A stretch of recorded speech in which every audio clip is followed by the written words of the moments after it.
Vou então dar início a um workshop em que vamos falar de acústica, como o próprio nome indica, está bem? E, sem mais demoras, vou passar já, digamos, a matéria, se me permitem também. Ora bem, em termos de agenda, aquilo que vamos falar nesta mais ou menos hora e meia, será tudo à volta do conceito de acústica e do condicionamento acústico, de acústica em edifícios. Naturalmente, de uma forma que não seja complicada. A acústica envolve normalmente grandes fórmulas, conceitos complexos. Vamos tentar falar aqui um pouco de acústica de uma forma mais aligerada, mas bastante prática, de como cumprir determinados requisitos que os edifícios necessitam de ser cumpridos, o que é que isso nos beneficia. Por isso começamos por falar em triângulo da qualidade de vida dos edifícios. Depois falaremos então nas consequências do não cumprimento de alguns cuidados na área acústica, nos edifícios. Falaremos também, para nos preparar para o que vem a seguir em termos de soluções, qual é o enquadramento legal, aquilo que nos é pedido e indicado cumprir em termos de requisitos acústicos nos edifícios, para depois então vermos com que materiais é que vamos encontrar soluções e que soluções é que nos permitem cumprir esses requisitos, portanto, de uma forma o mais prática possível. Começando no primeiro ponto, nós gostamos muito de falar na área em que trabalhamos, de construir edifícios que devem ser um local de abrigo, que devem ser um local de conforto e ao mesmo tempo um local de vida social. Algum de vós que já me ouviu em palestras anteriores, já me ouviu falar aqui, por exemplo, quando falamos em local de abrigo, estamos a falar de salubridade. Salubridade que coloca o tom, digamos, na entrada ou não de água nos edifícios. E, portanto, estamos a falar de impermeabilização. Há aqui algum problema técnico, espero que se ultrapasse. Quando falamos em conforto térmico, estamos naturalmente a falar em isolamento térmico. Também já aqui noutras sessões falei de isolamentos térmicos. Mas quando falamos em local de vida social, estamos sobretudo a falar de conforto acústico. E conforto acústico, naturalmente, que implica um condicionamento acústico do edifício que leva-nos a soluções e a materiais que têm comportamentos específicos na área acústica. Todos os materiais têm comportamentos acústicos, pois uns servem mais para uma coisa, outros servem mais para outra, mas os materiais correntes de construção também têm o seu comportamento acústico, como iremos depois verificar. Portanto, quando nós construímos um edifício, estes três pilares são três pilares fundamentais. E se pensarmos, digamos, naquilo que nos preocupa mais, não a nós que somos na área, da engenharia civil, naturalmente que estamos preocupados também com outras coisas, com estruturas, enfim, quem for na área da arquitetura com a parte estética, com certeza que também interessa a muita gente, mas aquilo que as pessoas mais reclamam quando não é cumprido nos edifícios são exatamente estes três pilares. Quando as pessoas têm falta de salubridade no edifício, quando têm umidades, ou um ar que não é o mais saudável, ou quando tem frio, ou calor a mais no verão, ou quando, enfim, têm demasiado ruído não controlado e que muitas vezes dá aso a desentendimentos, às vezes, entre vizinhos. Portanto, neste sentido, estes três pontos são realmente fundamentais. Como eu disse, já em sessões anteriores falei de outros dois, da impermeabilização e da térmica. Hoje vamos falar um pouco da acústica. E da acústica porque ela é importante. Ainda há pouco falei que quando ela não existem formas, digamos, de qualidade dos edifícios, tantas vezes dá origem a desentendimentos entre vizinhos, mas também a nós próprios dentro do edifício, quando ele não cumpre determinados requisitos acústicos, o que é que nós temos? Enfim, a própria Organização Mundial de Saúde nos alerta o ruído, ou, digamos, em volume elevado, ou mesmo não seja em volume elevado, em tempo prolongado, leva-nos a danos na nossa saúde. Danos que vão desde stress, desde perturbações no sono, insónias, distúrbios nervosos, hipertensão, fadiga, dores de cabeça, falta de rendimento, quer no estudo, quer no trabalho. Portanto, tudo questões que às vezes não damos o devido valor ou devido atenção às causas, e muitas vezes as causas têm a ver com a falta de conforto acústico dentro do edifício onde nós estamos. Quer seja onde habitamos, quer seja onde permanecemos, estudamos ou trabalhamos. Nesse sentido, é importante nós termos edifícios efetivamente pensados para cumprirem requisitos que, digamos, nos dão um conforto razoável e adequado às nossas necessidades, em termos de ser humano, em termos de vida social, em termos daquilo que é, digamos, os ruídos até, quer na zona, quer dentro do próprio edifício. Para isso é necessário, primeiro que tudo, não fazer isto de forma avulsa, fazê-la em termos de projeto. Portanto, tudo começa, efetivamente, num projeto.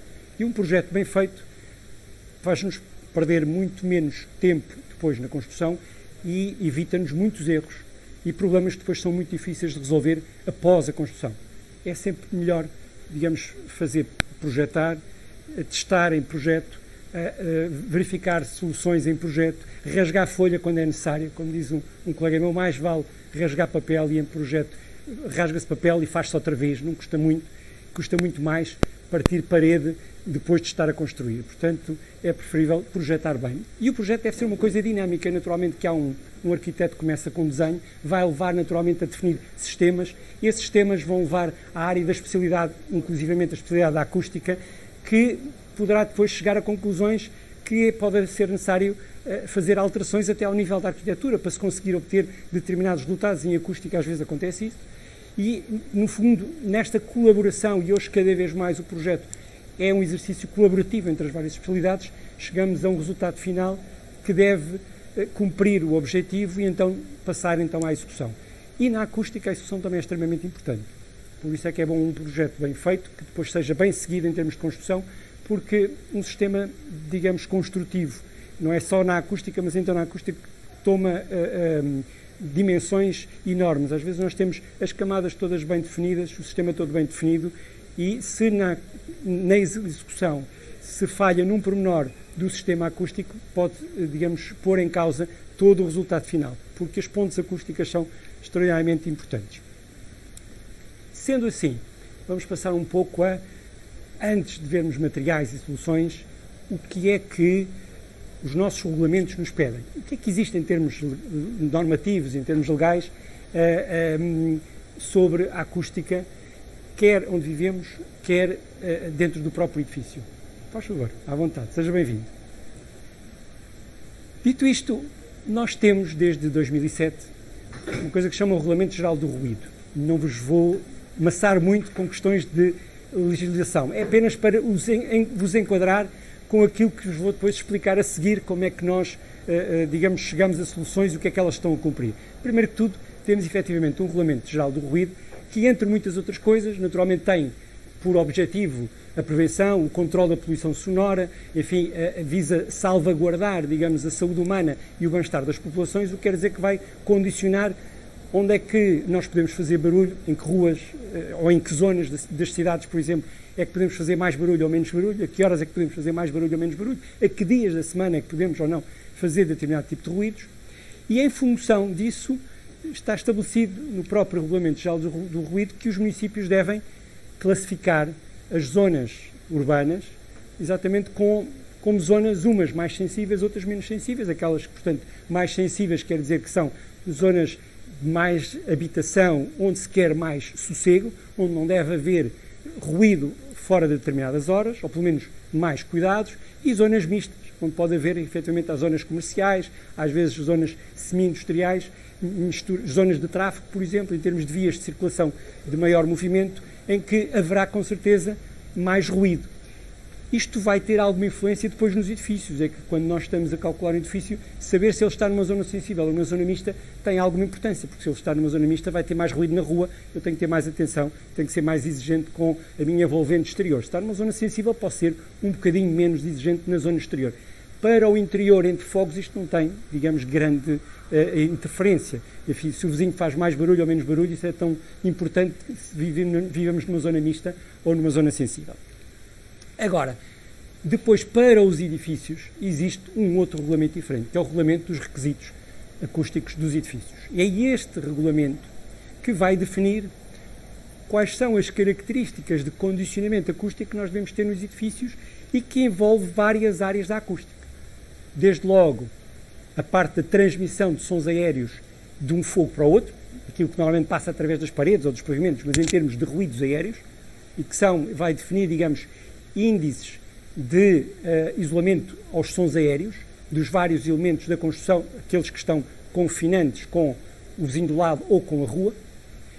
Também vai definir índices de isolamento a sons de percussão, nós chamamos os ruídos de impacto, o nosso bater no chão, que dá um tipo de transmissão diferente, já falaremos mais adiante um pouco nisso, que se transmite de forma diferente dos ruídos aéreos e que, portanto, vai definir também índices de comportamento aos ruídos de impacto, limites em cada, digamos, em cada pavimento confinante entre as zonas ou não só confinantes, já lá chegaremos porque aqui as zonas de impacto não são problemáticas apenas os pavimentos que nos dividem do vizinho de baixo, para o vizinho de baixo. Às vezes há outros pavimentos que são igualmente problemáticos para o vizinho, mesmo que não estejam confinantes com ele, porque na transmissão de ruídos de impacto há uma transmissão mais alargada.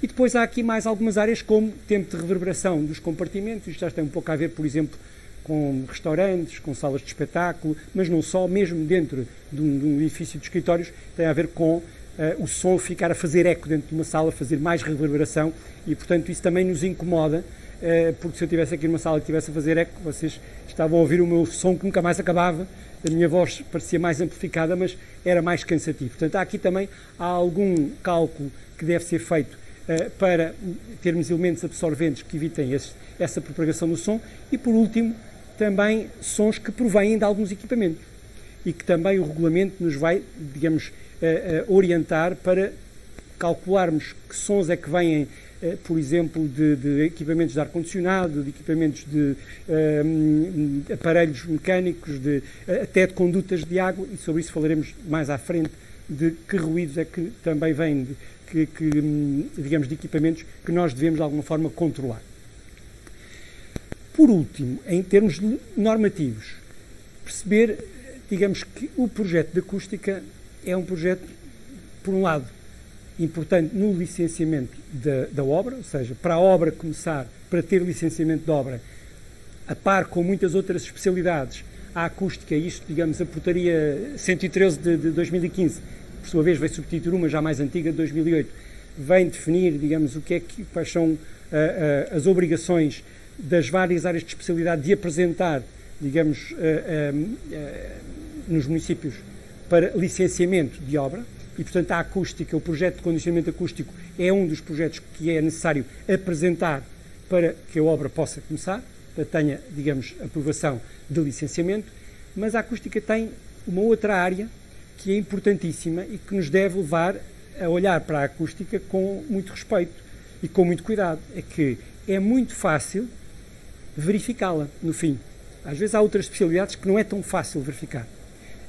No caso da acústica, no final é muito fácil colocar lá um aparelho de medição, fazer ruído do outro lado e medir e ver se nós temos naquela sala as condições acústicas que o regulamento pede. De tal modo que até para que o edifício tenha licença de habitação, licença de uso, digamos, o pedido de autorização de utilização do edifício está pendente, por exemplo, de um termo de responsabilidade de um técnico na área acústica que comprove que estão cumpridos no edifício os requisitos acústicos do regulamento de comportamento acústico dos edifícios, que é feito através de medições. Ou seja, é obrigatório no final do edifício um técnico especializado fazer medições e comprovar que aquilo que está em projeto foi cumprido, ou que pelo menos aquilo que são os requisitos acústicos dos edifícios estão a ser cumpridos naquele edifício. Portanto, não devemos efetivamente brincar com a acústica, porque no final, se não cumprir, vai ser um custo muito maior fazê-lo cumprir. E digamos que há pouco falei no tal triângulo da qualidade, em que nós temos a impermeabilização, a térmica e a acústica, e nós na impermeabilização costumamos dizer que, digamos, sabemos onde é que ela aparece, às vezes não é fácil saber de onde é que ela vem, mas há uma coisa que é certa, é que a impermeabilização é tudo ou nada, ou há impermeabilização, ou basta que haja um pequeno furo e destrói-nos completamente o resultado final. Na térmica, enfim, é um pouquinho mais flexível, porque podemos ter mais ou menos isolamento térmico, podemos ter, digamos, mais condicionamento térmico, menos condicionamento térmico. Uma ponte térmica às vezes é grave, porque às vezes dá origem a fenómenos, por exemplo, de condensação, mas não é o fim do mundo uma pequena ponte térmica. Na acústica digamos, embora é um misto das outras duas, e efetivamente podemos ter mais condicionamento acústico ou menos condicionamento acústico, ou seja, podemos ter mais cuidados acústicos ou menos cuidados acústicos e, portanto, melhorar mais ou menos o comportamento acústico do edifício, mas uma ponte acústica normalmente destrói-nos quase totalidade do resultado. Por exemplo, vocês todos devem com certeza saber o fenómeno de estamos aqui de porta aberta e ouvimos muito ruído. Se encostarmos a porta e deixarmos ali 1 centímetro aberto, ainda continuamos a ver o ruído quase todo, fechamos a porta completamente e deixamos de ouvir.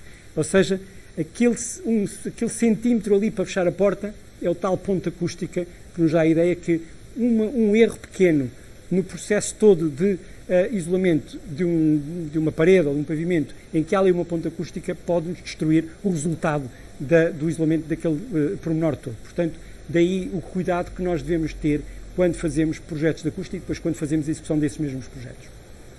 Dito isto, vou passar um pouco a materiais. Pronto.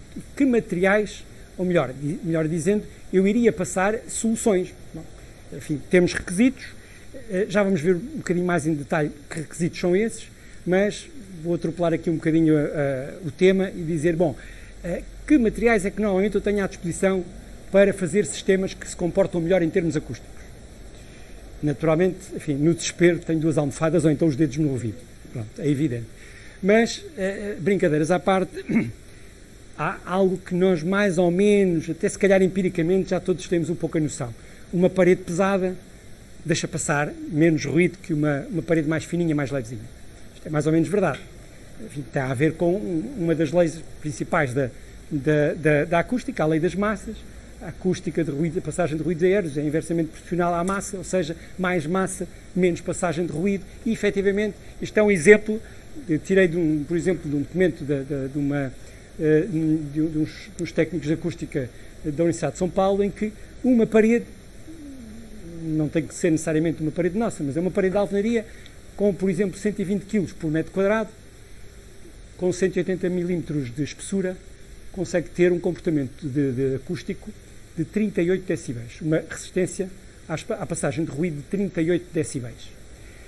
Também é relativamente pacífico nós dizermos, se fizermos uma parede com a mesma espessura, mas se lhe aumentarmos a densidade, passarmos a fazer uma parede, por exemplo, com blocos de betão, que são mais densos, e em vez de 120 tenho 200 kg por metro quadrado, na mesma espessura de parede, e eu aumentei o isolamento acústico aos ruídos aéreos de 38 para 43 decibéis. É aqui pacífico. Isto é tranquilo. Mas depois, a seguir, estraguei tudo. Ou talvez não. Passei a fazer uma parede leve, em painéis de gesso cartonado. A espessura até é mais pequena, 120 milímetros. Meti, no entanto, na caixa de ar entre os painéis de gesso cartonado uma lã mineral, provavelmente de 5 centímetros. O peso daquela parede é apenas de 42 kg por metro quadrado. E, no entanto, eu tenho ali como isolamento acústico 50 decibéis. Isto parece que desmente a lei das massas. Não é bem assim. É que nós ali deixámos de ter uma parede única e passámos a ter um fenómeno, que é um fenómeno de paredes de sistemas duplos.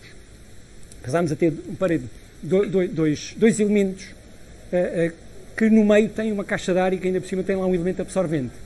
Isso, para chegarmos ali, leva-nos ao mesmo tempo a pegar aqui num outro aspecto, que é, se nós tivermos uma parede com uma determinada espessura, com uma determinada densidade, temos um determinado isolamento, X decibéis de isolamento acústico aos ruídos aéreos. Se nós pegarmos na mesma massa, dividirmos aquela parede ao meio e lhe criarmos uma caixa de ar no meio, nós vamos acrescentar, sem fazer mais nada, 2 a 3 decibéis, 3 a 5 decibéis, perdão, só por termos ali uma caixa de ar no meio. A massa continua a ser a mesma. Arranjámos foi uma caixa de ar ali no meio. Deixámos de ter uma parede única e passámos a ter uma parede, depois uma caixa de ar, depois outra parede. O som que bateu na parede, na primeira, teve que pôr em excitação a matéria daquela parede, para depois ela passar, digamos, essa excitação ao ar que está a seguir, que depois há de fazer a mesma coisa na segunda parede, para depois chegar ao outro lado. E aí ganhamos mais qualquer coisa, mesmo com a mesma massa. Se nessa caixa de ar nós ainda fizermos outra coisa, que é colocarmos lá um material absorvente, não vou explicar mais, porque já a seguir vou falar mais do que é um material absorvente, mas se metermos lá um material absorvente, nós ainda conseguimos ganhar mais. Ganhamos 6 a 9 decibéis por termos lá a caixa de ar com o material absorvente lá dentro.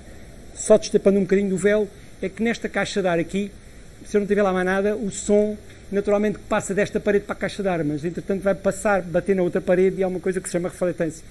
E vai haver som a vir para trás e a bater outra vez nesta parede, que depois vai voltar a passar para aquele lado.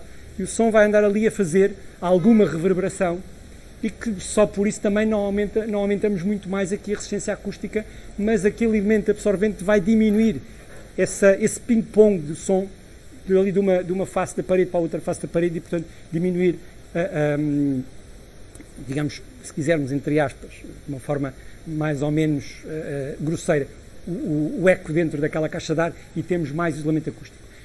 Isso vamos para um efeito, que eu também não vou aqui entrar em muitos detalhes para não ser chato, não é o que se pretende, mas é aquilo que muitas vezes toda a gente conhece como o efeito massa-mola-massa, digamos, dois elementos de parede, tendo no meio dois elementos rígidos, que no meio tem uma coisa que é uma mola, e essa mola pode ser o ar, simplesmente, ou pode ser ainda o ar e mais um elemento absorvente que normalmente vamos depois para materiais fibrosos, bastante de superfícies bastante irregulares, rugosas, para serem bastante absorventes. Vamos então ver aqui um bocadinho mais o que é isto dos materiais absorventes e dos materiais isolantes, que seriam porventura aquelas paredes pesadas, seriam materiais isolantes, enquanto que lá no meio da caixa de ar estávamos a falar de pôr lá um material absorvente. E, efetivamente, para, digamos, nós fazermos sistemas que nos vão permitir ter determinados rendimentos em termos de isolamento a ruídos aéreos, nós, para não termos só paredes muito pesadas, podemos jogar um pouco com o contributo de materiais que nós normalmente chamamos isolantes acústicos, que são materiais de densidades elevadas, que, digamos, quando o ruído lhes bate, porque têm densidades elevadas e normalmente às vezes são lisos, que se calhar mandam para trás muito ruído, mas também transmitem pouco ao lado de lá.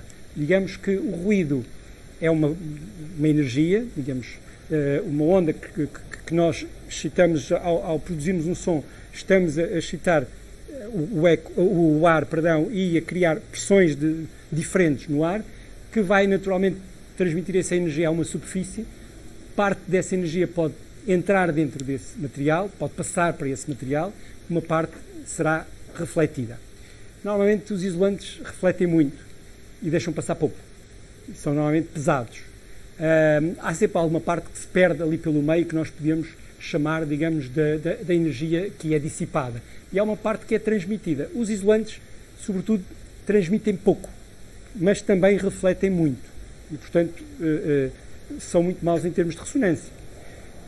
Numa caixa de ar, quer dizer que a outra parede também refletia muito e ia-nos criar ali aquela zona de ressonância dentro da caixa de ar. Os absorventes, por sua vez, o que é que têm? Absorvente quer dizer que ele não reflete quase nada. Todo o som que lhe bate, que ele recebe, ele deixa-o entrar. Não transmite para trás. Mas também, se o deixa entrar, o mais certo é que deixe passar muito. Portanto, um material absorvente não é necessariamente um grande isolamento térmico. Cuidado. Um material pesado normalmente é mais isolante térmico. Mas o absorvente dá-nos um contributo muito grande em termos de controle da reverberação, que por vezes nos ajuda no resultado final. Que materiais é que são estes, os absorventes e os isolantes? Naturalmente que há pouco falei a parede de tijolo, a parede de betão ou de blocos de betão, são efetivamente os isolantes. O próprio gesso cartonado, fininho mas denso, era um material isolante. Continua a refletir muito, mas passa pouco. Claro que mais denso, mais espesso, também vai deixar de transmitir menos. No entanto, há alguns materiais muito finos, muito densos, mas que têm algumas características, nomeadamente viscoelasticidade, que com a mesma densidade e com menos espessura que outros conseguem melhores resultados em termos de baixar a transmissão de ruído de um compartimento para o compartimento a seguir. Por sua vez, os absorventes são normalmente materiais leves, materiais porosos, onde as lãs minerais, e aqui em primeiro lugar a lã de rocha, as lãs minerais no seu geral são os principais. Claro que há espumas plásticas de célula aberta que fazem aqui um bom trabalho nesse aspecto. Já agora as de célula fechada normalmente refletem muito e, portanto, são leves, mas não basta ser leve para ser absorvente, é preciso ter, digamos, ter uma estrutura relativamente porosa, de superfície relativamente porosa, para que ele não esteja a refletir o som. As lãs minerais são os campeões por excelência da absorção, e quando disse há pouco as lãs de rocha um pouco mais, porque embora seja importante a parte, digamos, de estrutura aberta, a verdade é que a espessura também conta muito nesta absorção, mas ainda assim alguma densidade também conta. Materiais demasiadamente leves e, portanto, abaixo, por exemplo, dos 30 kg, têm algumas dificuldades, sobretudo nas extremidades da frequência de sons, ou seja, os sons nós conhecemos muitas vezes como sons graves e sons agudos. Em acústica chamamos sons, digamos, de frequência baixa, que são os graves, sons de frequência muito elevada, que são os agudos, e depois os sons de frequência média, que às vezes até são aqueles que nós mais ouvimos, aqueles a que somos mais sensíveis. Os materiais muito pesados normalmente são bons nas extremidades, quer para os agudos, quer para os graves. Os materiais absorventes, mas de densidades médias, às vezes conseguem nos complementar também naquelas frequências médias, que até são aquelas a que o nosso ouvido é mais sensível. Mas essa densidade média nestes materiais absorventes, os resultados de ensaios mostram-nos que densidades entre os 30 e os 60, 70 no máximo, são aquelas densidades onde eles, nomeadamente as lãs minerais, são mais eficazes. E, digamos, são densidades que são mais comuns em lã de rocha do que propriamente em lã de vidro, que normalmente anda abaixo até dos 20 kg, o que não quer dizer que não consiga fazer a mesma coisa, às vezes com espessuras um pouco maiores. Nas mantas isolantes pesadas, são produtos que, para além do gesso cartonado, que já por si também é um produto fino, com características acústicas bastante importantes, há complementos que já vamos ver depois, mais para a frente, nas soluções, que nos vão ajudar a conseguir, quando temos um elemento leve, dar-lhe peso sem lhe dar grandes espessuras. E são materiais que entram na área, digamos, digamos, dos sistemas acústicos aos ruídos aéreos.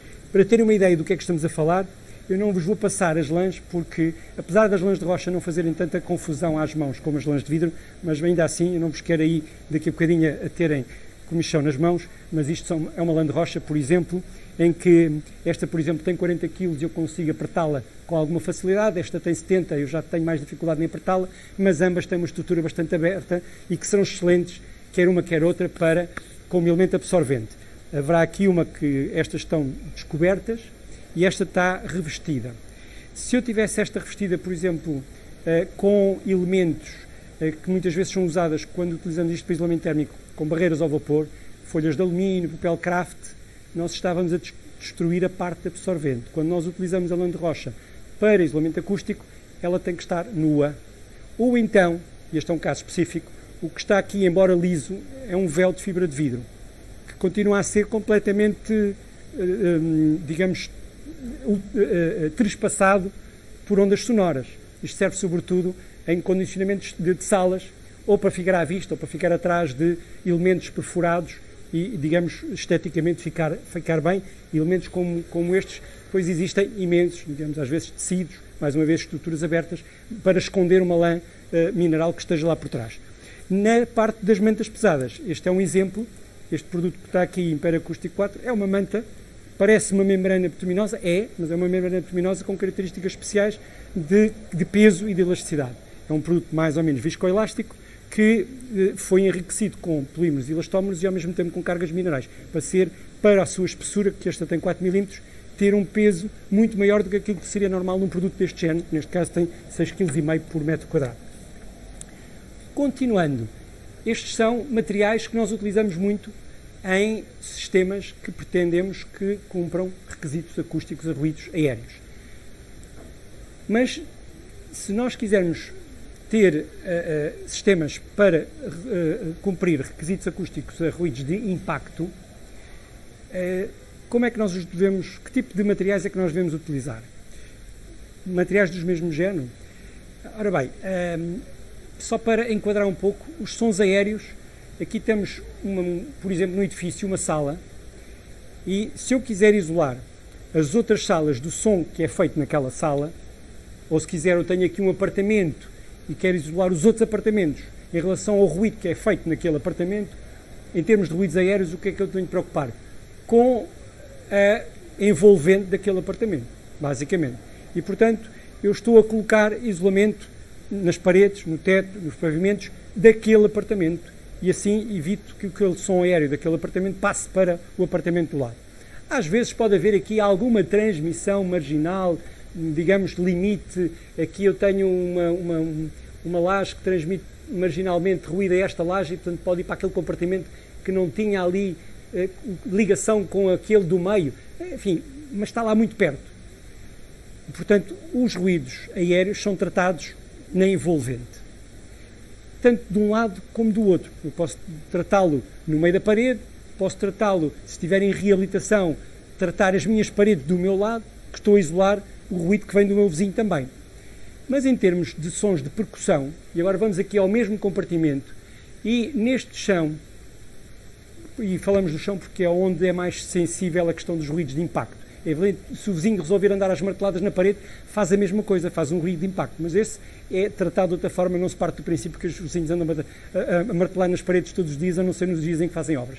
Mas ruídos no chão, dos sapatos, enfim, das cadeiras a arrojar, dos berlindos no chão, dos brinquedos das crianças, enfim, são ruídos que sobretudo fazem ruídos de impacto no chão e que um ruído de impacto nesta laje transmite-se em termos físicos, enquanto que o ruído aéreo se está a transmitir naquela linha daquele compartimento divisório, digamos, entre uma casa e a outra, e marginalmente poderá passar pelo resto da estrutura. Mas os ruídos de percussão, esses efetivamente passam diretamente, mas passam muito mais de forma marginal através da estrutura, e quanto mais densa for essa estrutura, mais eles passam e mais longe eles chegam. O que quer dizer que um ruído que está feito aqui pode chegar, eu estou aqui, imaginemos, no primeiro andar e nesta aula, e pode chegar ao último andar, na aula de lá, 2 ou 3 andares mais acima, sobretudo. Então como é que eu vou isolar de forma eficaz este ruído de impacto? Se aquele vizinho que está ali se queixar do ruído de impacto que eu faço aqui, como é que aquele vizinho resolve o problema dele? Não vale a pena ele isolar a casa dele. Ou melhor, senão ele tinha que isolar, digamos, a casa dele de todas as paredes que tocam nos compartimentos dele. Seria muito mais difícil. O ruído de impacto deve ser sempre, ou pelo menos é a forma mais eficaz, tratado na origem. Onde se realiza esse ruído, é aí que é fácil tratar esse ruído de impacto. E é fácil como? Colocando a camada que nós pisamos, o ruído que nós transmitimos ao solo fique confinado nesse mesmo solo e não passe para a estrutura do edifício. Para isso, entramos com materiais normalmente leves, mas sobretudo viscoelásticos. Aqui temos 2 exemplos. A cortiça é um excelente material para esse efeito e, digamos que uma cortiça muito densa não é necessariamente melhor. Os grãos de cortiça, até com alguns intervalos, são excelentes em termos de passar menos vibração para o piso de baixo. Embora haja também espumas plásticas não densas, ou seja, espumas plásticas resilientes, que fazem também, de uma forma fácil, este mesmo trabalho. Eu diria até mesmo fácil, económica, só não dá milhões, mas dá, digamos, sossego aos vizinhos, não só de baixo, mas aos vizinhos do prédio todo. E aqui entra o que disse aí há pouco, que nos ruídos de impacto não interessa apenas a laje que me divide do vizinho de baixo. Por exemplo, se nós vivermos num sítio em que por baixo temos um restaurante ou temos uma loja comercial, qual é a laje que é mais crítica para nós? O regulamento diz que aquela laje que está por cima tem que obedecer a determinados critérios, mas isso é quando, ao contrário, quando eu estou por baixo e a loja está por cima.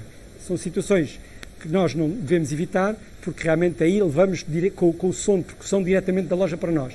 Mas, curiosamente, e essa parte às vezes passa-se um bocadinho ao lado, nomeadamente do regulamento, quando nós temos uma loja no resto do chão e nós vivemos no primeiro andar, devemos nos preocupar com o isolamento acústico que meteram no chão da loja. O isolamento acústico aos ruídos de impacto, porque é extremamente fácil esse ruído de impacto, se não estiver tratado no chão da loja, passar para as paredes, das paredes para cima, e chega-nos à nossa casa como se ele estivesse a bater com o martelo no teto, em vez de estar a bater com as cadeiras no chão. Portanto, é a este nível que nós devemos tratar os ruídos de impacto, não apenas nos limites, mas em todos os sítios no edifício onde se vai promover ruídos de impacto. Bem, todas as lajes devem ter este tratamento. Por exemplo, num apartamento ou num edifício que tenha apartamentos em duplex, será só o de cima e o de baixo e o do meio do próprio apartamento não deve ser tratado? Em termos de ruídos aéreos não precisa, mas em termos de ruídos de impacto precisa. Está bem? Exatamente pela mesma razão, embora o regulamento seja um bocadinho omisso, ou não tanto. Digamos, quem depois resolve fazer cálculos sabe que deve também ter atenção a esses mesmos compartimentos. Temos então, em resumo, digamos, há muitos mais materiais, mas eu aqui não vou falar de 50 ou 70 ou 80 ou 100 materiais diferentes que existem na acústica, porque nestes três tipos, e depois vamos falar de marcas, mas digamos que eles representam sobretudo áreas de produtos, as mantas pesadas, para criar peso e efeito de isolamento, ocupando pouco espaço. Os materiais absorventes, que são ótimos em caixas de ar, também são ótimos antirreverberantes, às vezes, no condicionamento do tempo de reverberação dos espaços interiores. E as mantas resilientes, seja com cortiça, seja com espumas plásticas, são três áreas de produtos que são fundamentais e que nós temos que usar sempre quando estamos a fazer soluções de acústica. Mais ou menos, teremos sempre. Depois haverá, digamos, em cada uma destas áreas, N produtos diferentes que podemos ter. Vamos então ver, com estes produtos, o que é que nós fazemos. Como é que nós fazemos soluções, e essas soluções que vão ao encontro daquilo que nós necessitamos em termos de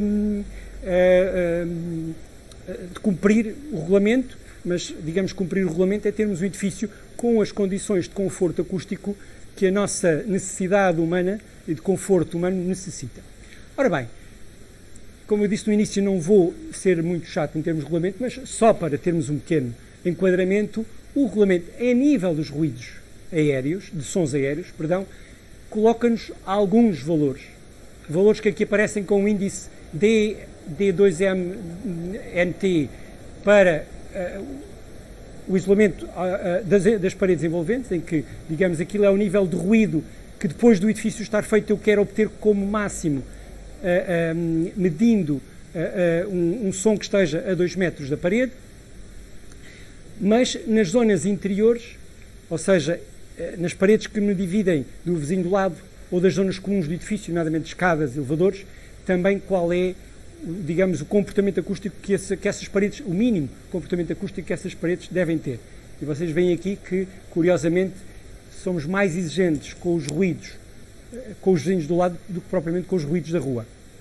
Embora, com os ruídos da rua, seremos mais exigentes se estivermos numa zona, digamos, sensível, somos menos exigentes, numa zona mista, um pouco mais exigentes. O que era isto? Não sei se recordam, as zonas sensíveis eram as zonas urbanas, sem comércio, sem indústria e sem grandes zonas viárias, sem grandes estradas rodoviárias, e as zonas mistas, aquelas zonas urbanas que já têm vias de circulação rodoviária mais intensas e que podem ter zonas de comércio com um pouco mais de ruído. Vamos ver como é que nós podemos cumprir estes valores. E, naturalmente, que vamos, para os cumprir, utilizar aquelas duas famílias de produtos que há pouco vos disse que eram fundamentais quando estamos a tratar de ruídos aéreos. Elementos, digamos, mantas de lã mineral, e vamos falar sobretudo de lãs de rocha, que utilizamos como elementos absorventes dentro das paredes, ou quando às vezes temos paredes leves, paredes mais finas, a compensação com, às vezes, mantas pesadas, viscoelásticas, para, digamos, com uma forma, digamos, mais simples e mais de economia de espaço na construção, conseguirmos resultados às vezes melhores que uma parede de alvenaria muito larga. Por exemplo, vou nos vários slides aparecer aqui um pouco de, só para lembrar, para comparar com o que nós vamos estar a falar em termos de sistemas, que eu tenho aqui, por exemplo, um sistema normal de uma parede dupla com lã de rocha no meio. E aqui já estamos a falar das nossas paredes, isto até já estamos a falar de um caso concreto, de um ensaio que foi feito no Laboratório Nacional de Engenharia Civil, no LNEC, e que uma parede 15-15 com uma lã de rocha de 70 kg com 50 mm dentro da caixa de ar deu um RW de 52. A diferença entre RWs e estes Ds é que os Ds é a medida, é aquilo que é medido na própria, a diferença entre o ruído dentro de um compartimento ou no outro compartimento. Eu tenho um ruído num compartimento e vou medir no outro compartimento qual o ruído, digamos, a intensidade de ruído que lá chega. Esse valor é este valor DNT. É um valor real, que mede o ruído que passa por aquele elemento, nomeadamente uma parede, mas também me apanha transmissões marginais. O que passa, digamos, para a parede, mas depois da parede para o teto e depois passa sempre algum do teto para a divisão que nós temos. Há sempre várias formas de passagem, além da passagem direta. O RW é uma coisa medida em laboratório, só estamos a medir a passagem direta. Já lá voltamos a este conceito que é importante para depois percebermos que quando em laboratório nós temos 52, esta mesma parede, na prática, na realidade, no edifício, pode não dar 52. Através da parede passam 52 decibéis.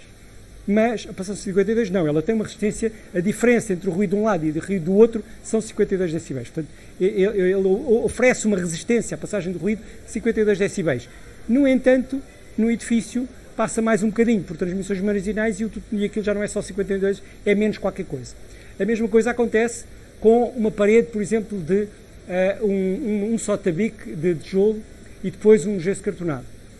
Mais uma vez, com a lã de rocha aqui no meio. Curiosamente, aqui nós tínhamos dois tabiques iguais, com uma lã de rocha deu 52. Aqui tenho um tabique, tenho do outro lado um tabique leve, uma lã de rocha no meio, com a mesma espessura, e até aumentei para 53. Que, digamos, eu aqui baixei, continuo a ter dois tabiques iguais, meti-lhe a lã de rocha no meio e piorei. Ali meti dois tabiques diferentes e melhorei, mesmo tendo um tabique mais leve. Este é outro aspecto na acústica, só para ficarem com essa noção, coisas iguais isolam as mesmas frequências acústicas. Coisas diferentes começam a isolar melhor outras zonas de frequência acústica e isso vai levar a que nós possamos ter complementos, digamos, e às vezes um elemento que é menos isolante acústico, mas que vai isolar melhor frequências que se calhar aquela parede ali estava a isolar menos, e no total aquilo comporta-se um bocadinho melhor e acaba por, digamos, isolar um maior, digamos, de melhor forma todas as frequências do espectro audível.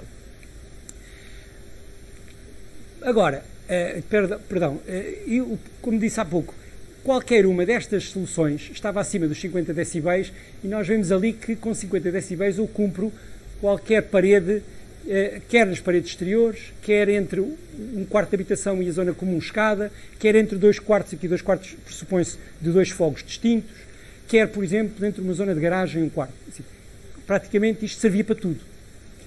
Acontece que servia para tudo se isto fosse o D, mas como isto é em laboratório eu tenho as tais transmissões marginais, eu vou perder alguma coisa que já vamos ver o quanto é que eu posso perder aqui. E até posso aumentar mais e aqui, digamos, sem pedir para vocês decorarem valores, coloquei apenas aqui vários exemplos de paredes, nomeadamente soluções que foram ensaiadas em laboratório e outras não ensaiadas, mas que calculei apenas de forma mais ou menos por lei da massas e por cálculo gráfico de um ITE do LNEC, paredes, digamos, tijolo de 15 mais 15 com lã de rocha, aquelas que já vimos anteriormente, gesso cartonado mais gesso cartonado com lã de rocha, também já vimos, mas, por exemplo, o gesso cartonado mais gesso cartonado, se agora juntarmos o tal manta pesada, eu posso ir para valores muito melhores, mas aqui o que interessa, onde eu queria chegar, é que para aquelas situações normais que vocês conhecem, sem estes produtos mais específicos, só alvenaria e lã de rocha, ou gesso cartonado e lã de rocha, parece que eu estou aqui sempre dentro de valores que, tirando ali a situação específica, digamos, de quando uma casa confina com uma zona de comércio ou de espetáculos, aí é uma coisa que já entende-se que precisaria de uns cuidados maiores, aparentemente parece que estas paredes serviam para tudo.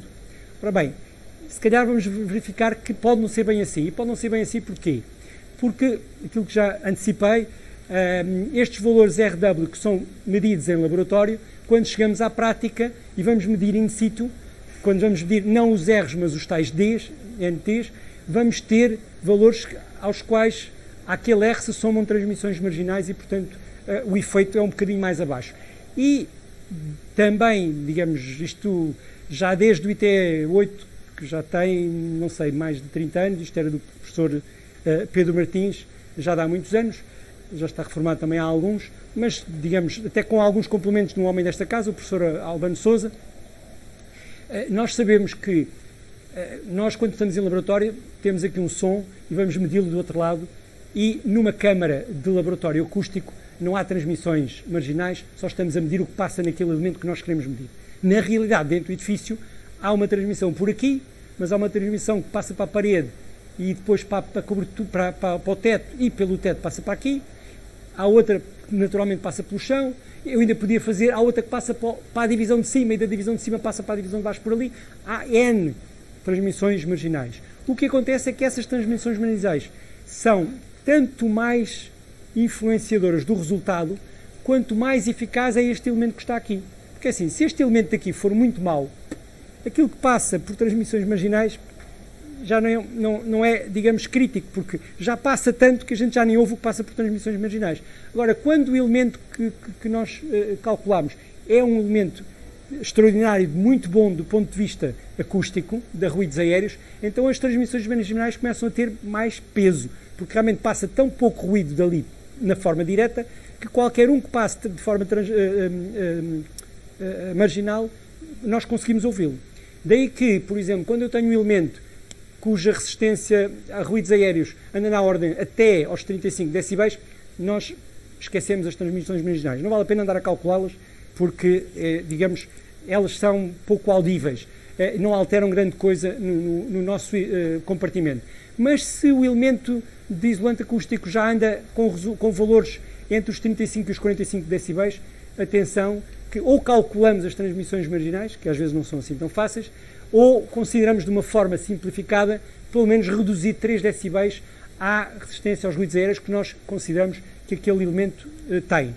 E se o elemento ainda for melhor e tiver valores entre 45 e 55 decibéis, vamos lhe tirar 4 para transmissões marginais. E se ele tiver mais do que 55, vamos lhe tirar pelo menos 5. E atenção que se ele andar um bocadinho lá mais para cima, isto pode ir até aos 10 decibéis a retirar ao valor final, e que às vezes quando ele é muito maior que os 55, se calhar já é bom começarmos a calcular, se quisermos ser muito rigorosos. Ora bem, tendo pelo menos esta simplificação, digamos, de trabalho das transmissões marginais, vamos voltar àquele quadro que há bocadinho vos mostrei e ver que aquelas paredes, supostamente, vamos a ver aqui, tirando aquela situação em que nós estamos confinantes com uma zona industrial ou de comércio, portanto, todas as outras zonas do edifício de habitações, aquilo que nós tínhamos antes, que eram soluções que estavam todas acima dos 50 e que passavam, olhem agora com as transmissões marginais, se nós aos 50 tirarmos para 50, eu tenho que tirar 4 decibéis de transmissões marginais. Ficam 46. 46, pá, só dá aqui entre o quarto e a escada, já não dá entre quarto e quarto, já não dá, ou seja, já não dá para eu, e aqui quando digo quarto e quarto também dá entre sala e sala, ou seja, eu já não posso utilizar esta parede para dividir a minha casa da casa do vizinho. Só para dividir a casa da escada, por exemplo, da caixa de escada, onde normalmente há pouco ruído. A mesma coisa acontece quando eu aumento ali a densidade da lã, ou quando, enfim, vou para situações mesmo que há bocadinho geram valores um bocadinho melhores, que era uma parede de alvenaria, mais um gesso cartonado do outro lado, com lã no meio. Ou seja, estas paredes, na prática, não nos servem. Precisamos de incrementá-las, de fazer mais qualquer coisa, por causa das tais transmissões marginais.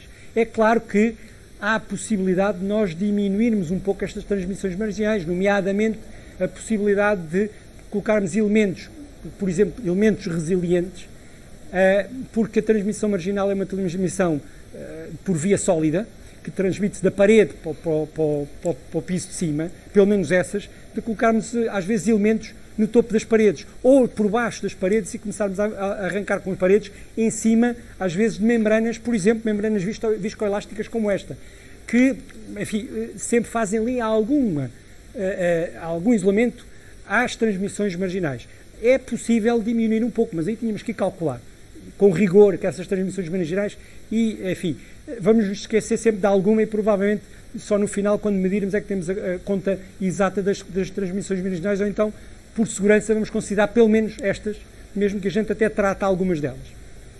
Onde eu quero chegar é que estas paredes todas, paredes duplas com uma simples lã de rocha no meio, na sua grande maioria não chegam. E normalmente é isto que se faz no edifício entre pisos. É pôr lá uma parede e pôr lá uma lã de rocha no meio e, se calhar, temos de ter ali alguns cuidados e ser muito rigorosos naquelas paredes para que elas consigam ainda assim passar o regulamento, ou então passam muito à conta. Okay? Então, que alternativas é que nós temos?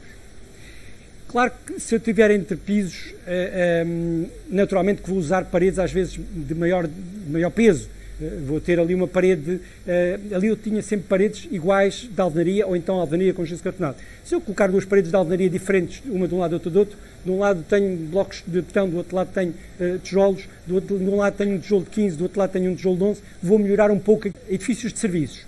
Hoje, cada dia, vez mais, nós encontramos zonas interiores feitas com tabiques mais leves, com construção seca, nomeadamente tabiques de gesso cartonado, por exemplo. Estaríamos com dificuldade, há pouco vimos ali um tabique de gesso cartonado com uma lã de rocha no meio, dá no máximo 51, menos os 4 de transmissões marginais, vamos para os 47. Se nós, a esse tabique de gesso cartonado, passarmos a colocar, por exemplo, pelo menos de um dos lados, e aqui são ensaios do LNEC com a manta colocada apenas de um do lado. Se eu colocar do outro lado ainda posso melhorar mais qualquer coisa. Se eu colocar de um lado uma manta destas pesadas, eu posso ter, com uma espessura pequena de parede, resultados melhores até às vezes do que determinadas paredes de alvenaria grossas. Okay?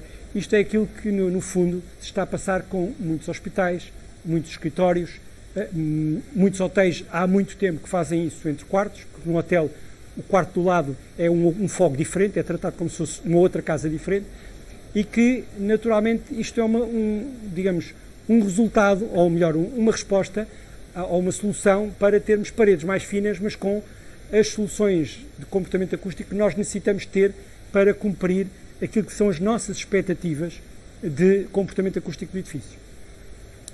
Claro que eu aqui tenho com a mesma constituição de manta pesada de gesso cartonado com uma lã de 50 mm e ali tenho com uma lã de 65.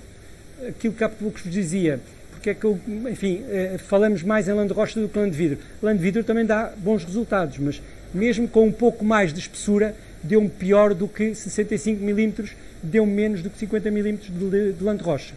Embora, atenção, se eu começar a aumentar e se chegar, por exemplo, uma lã de vidro de 92, eu cheguei aqui aos 51. Ou seja, eu também lá consigo chegar com a lã de vidro com mais espessura, mas também se eu fizesse a mesma coisa aqui com lã de rocha, provavelmente dava em vez de 61, se calhar dava 62 ou 63. É só dizer que estes são, efetivamente, os elementos absorventes com melhores resultados dentro de tabicos.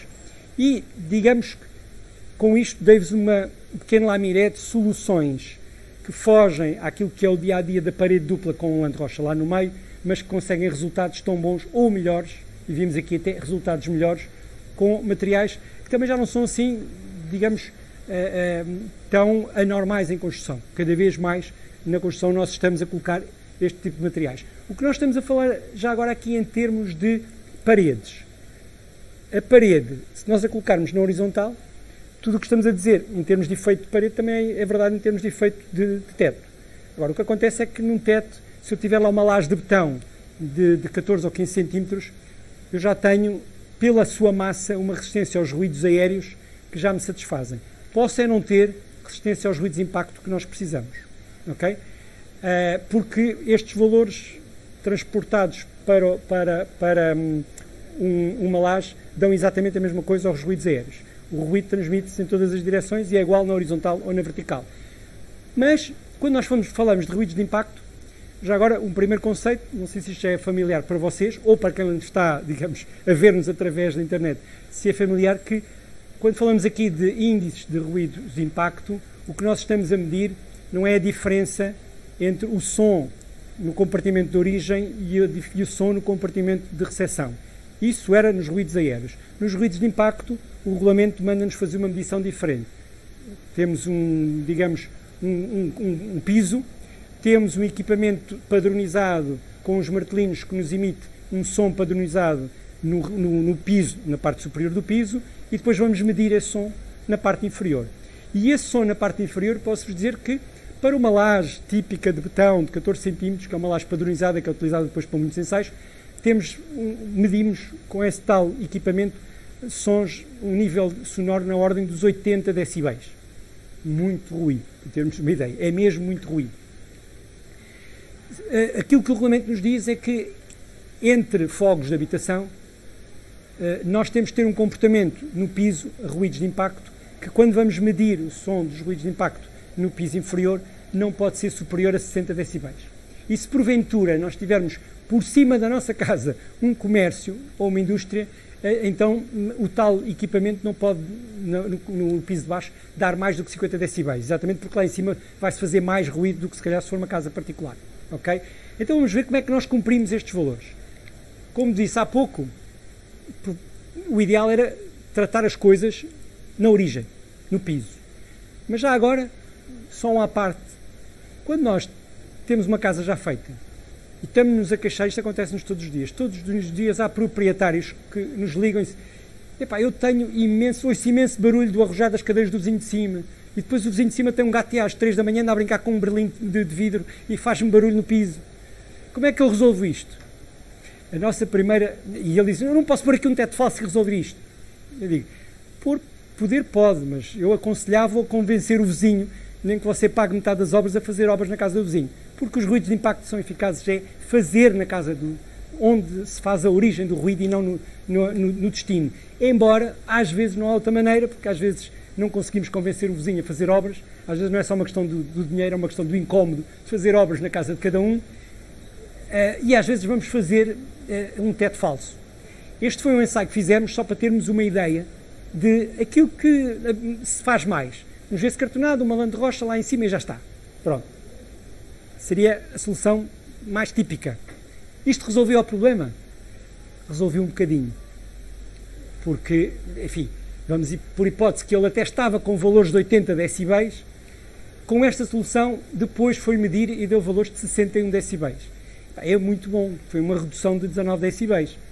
E 19 decibéis é muito menos de metade do som, para termos uma ideia, tudo o que seja mais do que... aliás, perto dos 8, 9 decibéis é metade do som, portanto 16 decibéis não é um quarto, mas anda lá perto. Ainda assim, está acima daquilo que o regulamento nos dizia, que era, não podia ter mais do que 60. Okay? Isto quer dizer, se eu não tenho outra hipótese, posso fazer isto. Agora, isto cumpre o regulamento. Se calhar, se eu agora metesse ali mais outro gesso cartonado e metesse lá mais uma manta pesada, se calhar até já vinha para baixo dos 60. Mas depois aqui temos as transmissões marginais, começam-se a fazer sentir e muito. E às vezes eu começo a meter coisas e não melhoro quase nada. Melhoro ali meio decibel e nunca mais lá chego. E efetivamente, quando se trata de ruídos de percussão, a solução é, pelo lado de cima, colocar algo que impeça que o ruído do berlim do gato, voltamos à brincadeira do gato, que o berlim do gato não passe, digamos, para as paredes nem para a laje, mas fique, digamos, no pavimento onde ele está a ser exercido. Como é que nós fazemos isso? Digamos, hoje nós conhecemos muitas vezes soalhos flutuantes, mas aqui não se trata do soalho flutuante, trata-se de uma betonilha flutuante, uma camada de betonilha flutuante, em que por baixo dessa camada de betonilha eu tenho uma manta resiliente, seja ela de cortiça, seja ela de espuma, que, digamos, o ruído que eu faço na tal, e agora vou utilizar aqui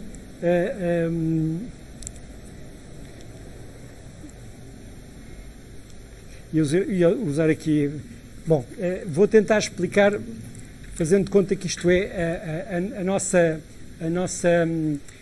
também tenho aqui o desenho e portanto é mais fácil explicar aqui. Nós temos uma betonilha e fazemos sons de percussão aqui em cima. Isto passaria para a laje e para o vizinho de baixo. Se nós metermos ali uma manta resiliente no meio, este som vai ficar concentrado aqui, ele dissipa-se nesta betonilha, mas a manta não vai deixá-lo passar para baixo. Claro que passa sempre alguma coisa, mas vai passar muito menos. Quanto mais eficaz esta manta for, menos passa para baixo. Para além de colocar a manta entre esta betonilha e o piso de baixo, nós temos que ter em atenção que às vezes há atravessamentos nesta betonilha que nos vão fazer pontes acústicas para baixo. Por exemplo, canalizações, condutas que atravessam esta betonilha têm que ser isoladas. Ou quando esta betonilha toca nas paredes, nós não podemos deixar que ela toque nas paredes. Nós temos que colocar o elemento a virar para a parede e depois há de ser cortado quando lá fizermos o rodapé e fica escondido atrás do rodapé, para que o som que nós exercemos nesta betonilha realmente não passe nem para as paredes, nem para o piso de baixo. Está bem? Isto é a forma mais eficaz de tratar ruídos de impacto. Os materiais podem ser muitos.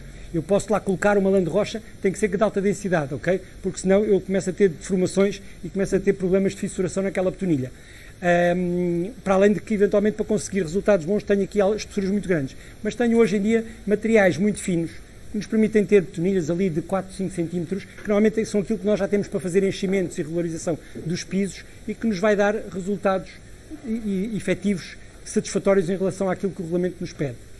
Esses materiais, enfim, trouxe-vos aqui dois e só para vos dizer o que é que eles são.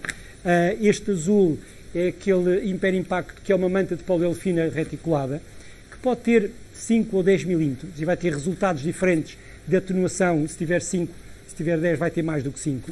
E temos esta manta, digamos que é betume e granulado de cortiça, que com 5 milímetros vamos ver que já vai fazer resultados, digamos, variáveis, mas que pode até ser com 5 milímetros melhor do que este com 10. Como é que nós vamos fazer isto? O manta de 5 milímetros já vimos como é que se aplica, só para termos ideia dos resultados. A tal laje padronizada que dá 80, quando metemos este material por baixo de uma betonilha que tem, digamos, cerca de 4 cm com 100 kg por metro quadrado, conseguimos obter 59 decibéis com 5 mm, o que já dá um ganho de 21 decibéis, ou se passarmos para uma manta de 10 mm, conseguimos ter 56, portanto temos ainda aqui uma folga maior em relação ao regulamento, que era ter abaixo dos 60, e estamos a ter um ganho de 24 decibéis. Se em vez disso passarmos para o tal manta que é betume e cortiça, e granulado de cortiça, vamos ter, isto são valores reais de ensaios do LNEC, em que, por exemplo, se nós tivermos aqui o piso de cima, tem alguma influência. E entramos aqui também com jogar um pouco com o piso. Se nós tivermos um piso que faz mais ruído, um piso de mosaicos, um piso de pedra, por exemplo, nós conseguimos ter resultados no piso de baixo de 58 decibéis, portanto, estamos dentro do regulamento, temos aqui 2 decibéis de folga, se tivermos uma melhoria de 22 decibéis. Se a mesma situação for feita, mas aqui já tenho um parquet flutuante, e o parquet flutuante já me permitiu o somatório das duas coisas. Isto não é o resultado só do parquet, é o parquet mais o pavimento flutuante sobre uma manta resiliente, neste caso o tal Imperson, que é uma manta com betume e cortiça. Este material na betonilha, com a betonilha em cima, o resultado não é apenas do material, é do material e da betonilha. Se eu meter este mesmo material diretamente abaixo de um soalho flutuante, não vai obter os mesmos resultados, ok? Porquê? Porque eu, quando faço sons num soalho, estou a fazer um som direto aqui. Quando tenho uma betonilha, estou a fazer um som dissipado. Portanto, a onda vibratória que chega lá abaixo já está mais dissipada.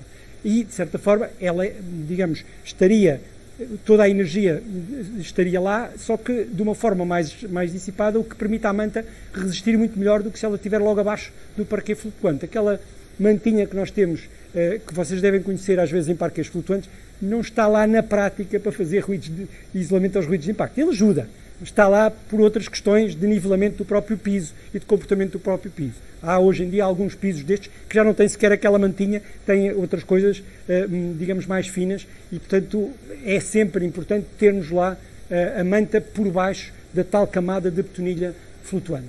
Aqui, como disse, já tínhamos resultados de 25. Força. Podia fazer uma referência aos preços para comparar a eficácia e eficiência dos preços? Posso dizer que, por exemplo, este material em 5 mm é mais barato do que este em 5 mm. Este material em 10 mm já anda mais próximo do preço deste em 5. Acontece que este em 5 mesmo assim consegue ser ligeiramente melhor que este em 10. É às vezes difícil essa comparação exata. A cortiça tem depois também outras nuances, e as nuances são de um produto. O betume asfáltico é um produto natural. Agora falamos da parte ambiental. O betume asfáltico é um produto natural. Às vezes há pessoas que não entendem muito isto. Isto vem do petróleo e já é mau. Não, é um produto natural. Tão natural como a cortiça. São dois produtos naturais. E aqui é um plástico. Eu não sou nada contra os plásticos. Os plásticos ajudam-nos a proteger o ambiente imenso. Mas ainda assim, para muita gente, é um plástico. Pronto. E está tudo dito, não é? Ainda, como vimos aqui, efetivamente, em termos de preço, performance, estão ela por ela. Ou seja, consegue valores que cumprem o regulamento com os 5 mm, que é metade do preço deste? Sim, consegue. Mas com o dobro do preço, consegue o dobro do resultado. Agora, qual é o peso deste preço na solução toda? São peanuts. Ou seja, peanuts quer dizer, aquela laje, não sei, estamos a falar de 20, 30, 40 euros metro quadrado. O isolamento acústico que nós estamos lá a falar são coisas na casa dos 2 euros metro quadrado. Estamos aqui a dizer, vou poupar 50 cêntimos. Para quê? Estou a falar de um piso que custa 30 ou 40 euros e depois vou poupar 50 cêntimos naquilo que me faz diferença ao meu ouvido a vida toda. Mas depois a seguir sou capaz de, na pedra, escolher uma pedra de 10 euros por metro quadrado mais cara e já não estou preocupado com o preço. É evidente que nós nos devemos preocupar com o preço, mas em produtos técnicos devemos ter esta noção às vezes, não a diferença do produto em si, mas o peso desse produto no total do custo da solução.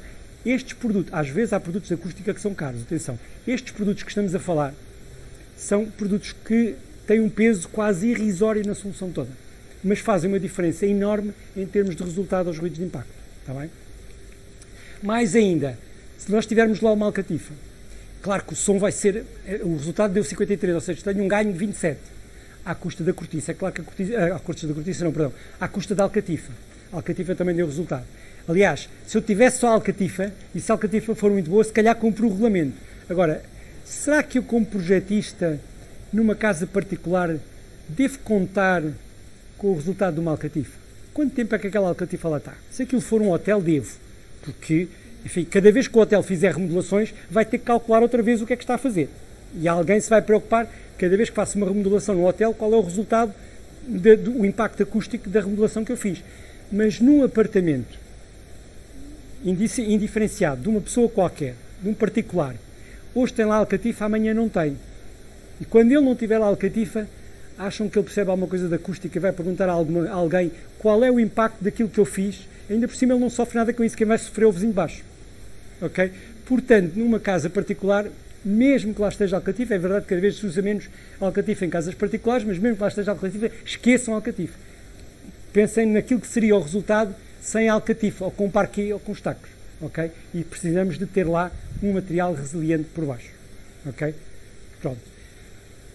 Isto era, digamos, aquilo que vos queria transmitir em termos da necessidade de olharmos, falámos na parte de ruídos aéreos e aqui na parte de ruídos de impacto. E aqui na parte de ruídos de impacto é fundamental pensar no seguinte: não há nenhuma laje normal, laje de betão ou de laje aligerada, que sem outros elementos associados cumpra o regulamento de acústica aos ruídos de impacto, mesmo que seja mais espesso. Okay? Mais densidade nos ruídos de impacto não melhora nada, às vezes até piora. Portanto, nós precisamos obrigatoriamente sempre de ter um elemento de isolamento acústico aos ruídos de impacto. E aqui, como vimos há pouco, não é pelo teto que se trata, é pela parte de cima. Se eu tiver um piso de madeira, se calhar eu preciso de isolamento térmico, de isolamento acústico no teto para ruídos aéreos. Se calhar eu tenho que lá meter materiais compensatórios, nomeadamente mantas pesadas, para além de muita lã de rocha, para os ruídos aéreos. Se calhar ia até mais crítico os ruídos aéreos do que os ruídos de impacto, embora eles também existam em pavimentos leves. Mas quando nós temos uma laje pesada, os ruídos aéreos se calhar já estão satisfeitos à partida com uma laje de 14 ou 15 centímetros de betão.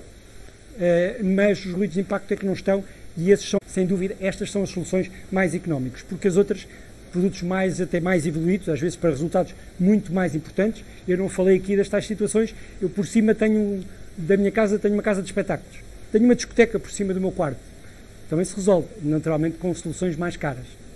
Bom, dito isto, e só para terminar, dizer que para além dos ruídos aéreos e para além dos ruídos de impacto, no início falei de outras áreas que o regulamento também manda olhar com atenção, que são os ruídos provenientes de equipamentos.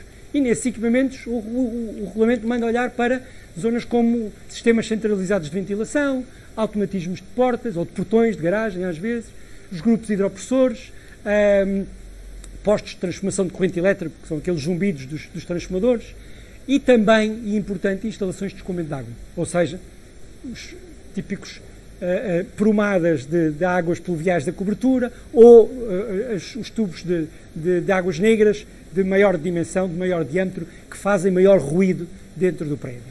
Isso deve ser atenuado e o regulamento manda medir para as condições de uso normal desses aparelhos ou dessas canalizações, se os ruídos que nós vamos medir, e há digamos, 3 valores diferentes. Claro que se aquilo tem se é um equipamento que tem um funcionamento permanente, tem um valor mais crítico do que se tiver um funcionamento intermitente. Vamos considerar que o escoamento de água é um funcionamento intermitente. Depois há aqui também uma situação para equipamentos de urgência que admite valores menos críticos ou menos exigentes. Mas para situações normais, eu quando tenho um ruído dentro de uma conduta, devo medir e não devo, digamos, obter valores acima de 32 decibéis. Ora bem, facilmente, para vocês terem uma ideia, um tubo de queda da água que vem do telhado, ou cada vez que o vizinho descarrega o autocolismo e vem ali, se calhar, uma quantidade de água que é mais do que 1 litro por segundo na conduta e às vezes batem curvas dessa conduta, nós facilmente temos às vezes valores de 40, 40 e tal, 50 decibéis dentro de uma conduta. Como é que eu chego aqui aos valores dos 30, 32? Isolando. Nomeadamente, essas condutas historicamente deveriam estar dentro de coretes, essas coretes isoladas acusticamente, mas se coretes ocupam muito espaço, às vezes há uma conduta simples, lá vai a conduta no meio da parede, está ligada à parede e não há isolamento nenhum. Não deve haver isolamento, e esta é uma solução muito simples, a utilização de coquilhas. Okay?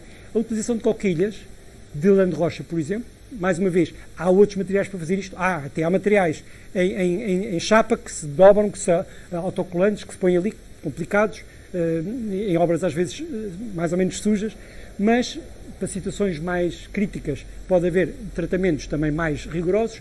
Esta é a solução, mais uma vez, económica, fácil de aplicar e que obtém os resultados excelentes que nós queremos obter, de isolar completamente condutas com uma coquilha em lã de rocha.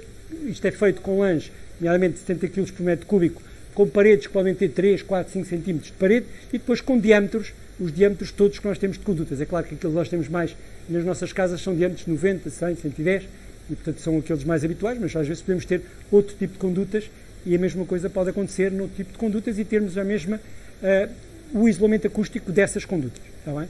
Esta é a solução. Podem perguntar, mas isto consegue quanto? Eu posso-vos dizer que facilmente uma conquilha deste género, a isolar uma conduta, consegue atenuar 8, 9 até 10 no máximo decibéis, que é a diferença entre a conduta que tinha 40 passar para 30 e já está dentro do regulamento, está bem? E pronto, dito isto, não vos vou falar de acústica de salas, porque estávamos aqui agora não 1h30, mas mais 2 horas a falar de acústica de salas, essa parte deixo-vos para outras alturas. Resumindo aquilo que nós falámos aqui hoje e para terminar, da minha parte, fica à vossa disposição para perguntas. Naturalmente que falámos aqui ruídos de impacto em que utilizamos soluções com isolamentos simples, resilientes, que nos vão dar as respostas que nós necessitamos a ruídos de impacto e sempre isolando na origem do som, no sítio onde é produzido o som. Depois queremos isolar elementos a ruídos aéreos, nomeadamente as paredes, em que, para complementar, para não termos apenas uma massa pesada, percebemos que, dividindo em paredes duplas, conseguimos melhoria, e se nessa caixa de ar metermos materiais absorventes ainda conseguimos melhorar mais, e se colocarmos tabiques diferentes de um lado e do outro ainda melhoramos mais, e se nesses tabiques tivermos que, por necessidade de espaço, roubar, digamos, a largura da parede, ir para paredes finas, como por exemplo paredes secas de gesso cartonado, conseguimos, com mantas pesadas, como aquele imperacústico, conseguir resultados iguais a paredes de alvenaria muito grossas. E por fim, naturalmente que temos para os ruídos de canalizações, de tubagens, coquilhas de materiais que são, enfim, são absorventes, mas que acabam por fazer ao limite a passagem, digamos, de som, que ali é som aéreo que se transmite também, que se transporta um bocadinho para, ao mesmo tempo, para som, digamos, ressonante dentro da própria parede, quando tem o cimento agarrado ao tubo. E, portanto, ali estamos a evitar que haja essa passagem. E não falámos aqui muito de reverberação, a não ser na questão das caixas de ar, mas claro que o princípio é o mesmo quando estamos a falar de salas, e sem falar, naturalmente, de acondicionamento de salas. Nas salas o que importa é, digamos, condicionar o eco, condicionar a reverberação da sala, e aquilo que nós utilizamos dentro da caixa de ar, que são as lãs de rocha, para, digamos, condicionar a reverberação dentro da caixa de ar, naturalmente também é o elemento de excelência para condicionar a reverberação da sala. Claro que na sala há muito mais coisas a condicionar a reverberação. Os nossos móveis com os nossos maples, por exemplo, com tecidos, os cortinados com tecidos, são elementos que acabam por ter comportamentos também absorventes e, portanto, que limitam a reverberância da sala, mas as lãs de rocha são materiais muito utilizados, muitas vezes em tetos falsos, às vezes perfurados com materiais como estes, digamos, por trás dos tais furinhos ou dos espaços que existem nesses tetos, ou às vezes também em paredes, ou simplesmente à vista, mas para não ter lãs à vista, forrados com tecido ou com véus, digamos, opacos, que tenham um aspecto estético mais agradável. E por aqui termino aquilo que vos queria dizer por hoje. Fico à vossa disposição para algumas perguntas